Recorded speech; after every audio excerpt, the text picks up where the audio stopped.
გურჯაანში 29 ჰექტრამდე ფართობზე ტყის ინვენტარიზაციის სამუშაოები მიმდინარეობს. დასრულების შემდეგ ტყის მართვის გეგმა შემუშავდება, რაც სატყეო-სამეურნეო საქმიანობის სწორად და ეფექტიანად წარმართვის საფუძველი იქნება. პროექტზე ეროვნული სატყეო სააგენტოსა და გარემოს დაცვითი ინფორმაციისა და განათლების ცენტრის სასწავლო პროგრამის ფარგლებში გადამზადებული 10 მეტყევე ტაქსატორი არის დასაქმებული. საველე სამუშაოები სექტემბრის ბოლოს დასრულდება. ჯამური ღირებულება 605,000 ლარია. ინვენტარიზაციის სამუშაოების მიმდინარეობას ეროვნული სატყეო სააგენტოს უფროსი კახა ცერცვაძე გაეცნო.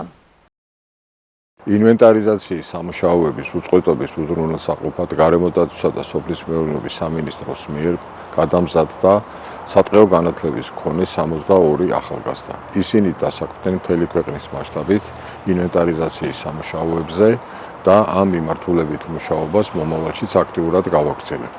დავამთავრე საქართველოს ტექნიკური უნივერსიტეტის სატყეო ფაკულტეტი. შემდგომ გავიარეთ გადამზადება ეროვნულ სატყეო სააგენტოში ტყის ინვენტარიზაციის კურსი, როგორც პრაქტიკული, ასევე თეორიული. ამჟამად ვართ გურჯაანის სახელმწიფო ტყეში, სადაც ვახორციელებთ ტყის ინვენტარიზაციის სამუშაოებს ჩემს მეგობრებთან ერთად. ეს ძალიან მნიშვნელოვანია, რომ უერთდება ამ პროფესიას ახალი თაობა.